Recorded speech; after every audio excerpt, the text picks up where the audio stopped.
Today I'm keen to jump into property types and talk about the pros and cons of each. It sounds like a pretty simple topic to most people, but I think assessing each option and their strengths and weaknesses to really evaluate where they do or don't sit in your portfolio. This will be looking through like the lens of like the financial performance of each property type rather than as a home. I think as a home, that's completely up to you, your personal values and what use you want to gain from it. And I view more homes as obviously a place of values and experiences rather than a financial investment. Some people try and do a bit of both, which is fine. The financial investment side of things will still apply through this conversation. But yeah, I just want to give that disclaimer. I'm not trying to influence anyone where they can or can't live. But to start off, houses are my favorite type, or probably my most recommended property. And that's because of the land component. Because you're able to buy a house on a reasonable portion of land, the land is what's valuable. It's not replicatable. And there's a saying that says that land appreciates and buildings depreciate. And what they mean by that is the materials that go into the building of the house itself depreciate over time. They lose value. And that's true for any building type. But yeah, over time they lose their value, which is why you may have heard of like depreciation schedules and claiming that back. You're claiming the losses on that value of material. So when you're buying a house on land, you're exposing yourself to the upside of the growth of the land. And the more value you have tied to the land, the more exposure you'll have. The downside to this, unfortunately, is that on the rental side of things, tenants generally rent for the values and benefits of the home, like the building itself. So that's like the number of bedrooms and bathrooms, etc. So when most of your value is tied to the land, you're going to get that less rental income because it's based on the property. Tenants don't generally pay more rent for more land unless it's more of a commercial context. So yeah, generally you're going to have a lower rental yield or return on that value of the property than you would with the other property types. Units are the polar opposite. So they've got no land component or virtually no land component, and they're all building. So you're exposed to more of that depreciation in the building materials. Because it is all building, you're going to get the rental income from that building, and generally going to get a higher percentage return on that investment. The catch, there's a couple of catches, is that you've got the body corporate involved. So even though you own the unit or the apartment, whichever context you use or term you use, even though you own it, you still got to contribute weekly, quarterly, annually to these fees and contributions. And basically that covers your insurance, the exterior of the building, the shared spaces and that kind of thing. Some people will argue that smaller unit blocks have a larger land value component, which means they're going to get more growth. I disagree. I think that land is more tied to its utility. So if you have a house on land that you're able to develop, that's much more attractive to multiple buyer types. If you've got a unit, and let's say that you've got 6 units on 1,000 square meters or 30 units on 1,000 square meters, they make the case there's more land per unit. Unless everyone wants to sell at the same time to a developer for a specific use, I can't see there being significant benefit in that land. But I do agree that is a better property type if you are going to buy a unit. The older ones in the smaller complexes, they don't have the lifts and normally the pools and gyms and the fancy facilities that bring along a high body corporate expense with them. The older the building, sometimes better the building practices, better the materials, but also the more depreciation that's seen since the completion of the build. So that's working in your favor in a way. If it's lost most of its value already and then you're buying it more for its utility and its location, you're going to see, I think more upside in that. But you just still come with the body corporates and have the multi-owners, and then you're still at the mercy of the body corporate in some degrees. So there's still the downsides, but less downsides than you say like a brand new shiny apartment building with all the facilities and high costs that come with that. Some of the other downsides of units and complexes is that the availability of supply.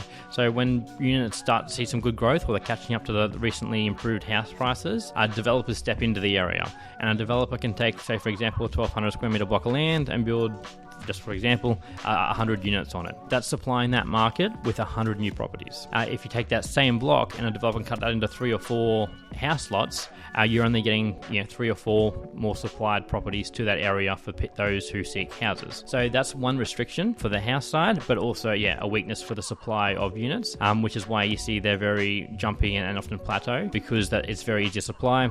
Developers come in waves, so often it takes multiple years for projects to complete, and they all hit the market at the same time. They'll follow the country, travel the country, trying to find the best profit.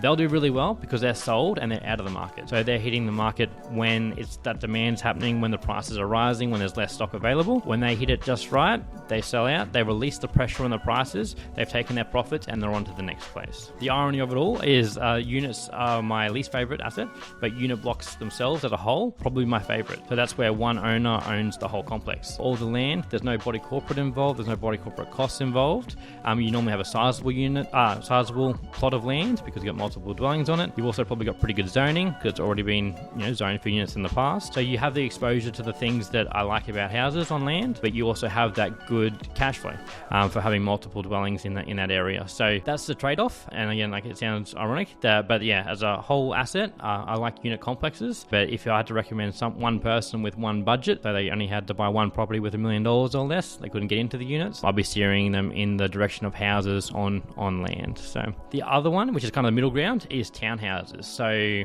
basically, units spread out or houses squished up, sort of a bit of both. And in this case, I would argue that the land component has value, and that's more to owner-occupiers. So they have a space where they can do what they want and make it their own. So I think that's more appealing. The more appealing you are to owner-occupiers, the more pressure you're going to get on prices. But they do have the downsides of units. So they might not have lifts, but they do have some pools and other amenities that do attract those body corporate fees, and you are still part of that structure. So if I had to go one, unit or townhouse, I'd go the townhouse. But then again, if I had to pick of anything, I'd be going, even if it was further out of town, I'd be still going the house on land. Some people would have that debate, like, am I better off getting something, like a unit or a townhouse because it's cheaper, closer to a CBD, or going a bit further out to the same budget and buying house and land? I'm still team house and land. That's not a house and land package. I'm quite passionately against the new or off the plan type sales, but that's sort of an overview of the three residential types of property. You can go whichever way you like with them, but yeah, I will kind of jump up and down a little bit in another video and just make the point that sort of to stay away from house and land packages or off the plan apartments. A lot of people have been burned in the past,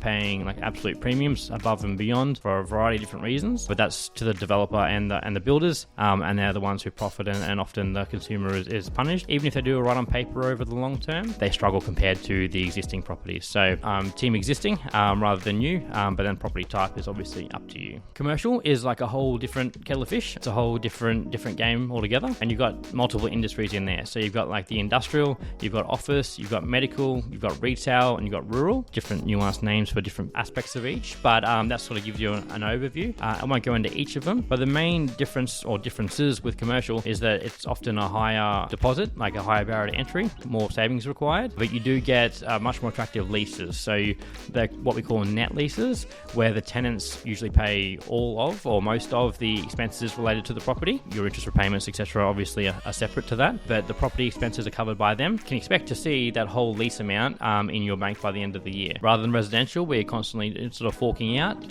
money here and there to keep things moving along.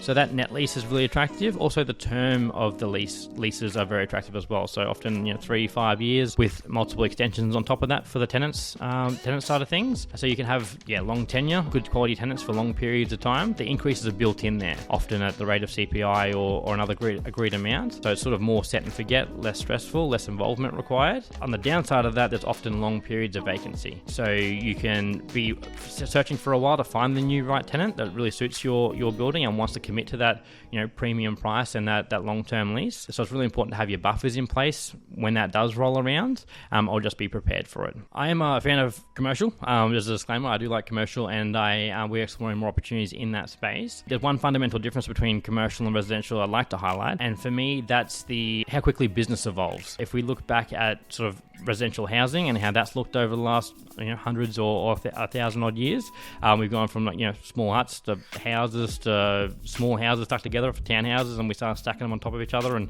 created units. That's pretty simple, pretty basic, pretty predictable, and not a whole lot of evolution in that hundreds of years. If we look at business, for example, even just 30 years ago, the world was a very, very different place. We did all our retail shopping in stores, but now we're doing it online. Working from home is now a thing, which is really shaking up the office space, and we've got AI coming in the mix, and who knows where that will go.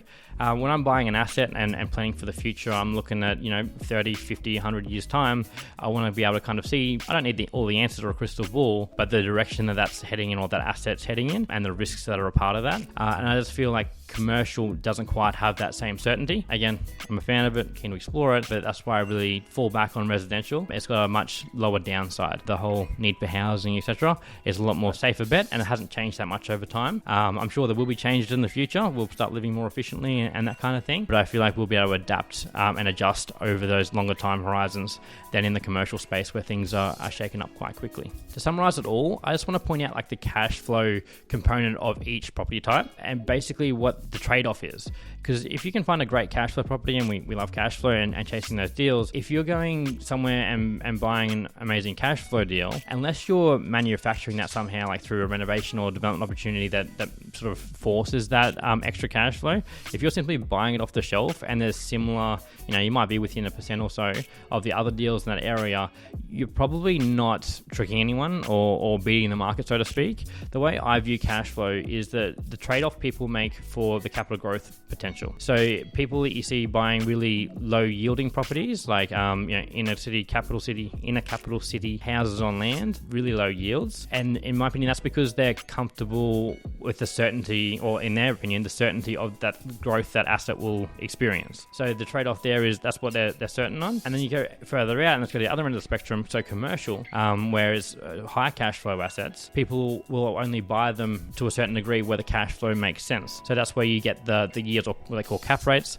which is the return on the cash flow return on that investment, and that fluctuates depending on the confidence of the investor market. So in commercial space, it's not driven by emotional home buyers. The values are driven by the rental incomes. So when the rentals income increases or the price of interest changes, however people can get into that market and the cash flow they can experience, they're willing to trade that off for a lower value. And I think that's true across the board. So if you're looking at units, they're slightly higher cash flow than houses because people and investors are more comfortable with the, predicted growth of a house versus a unit. And the people that buy the unit are willing to accept a lower growth rate, but they want the higher cash flow to offset that. So I think that's just a good way to look at it all across the board and look at what's most important to you and sort of the future of your portfolio.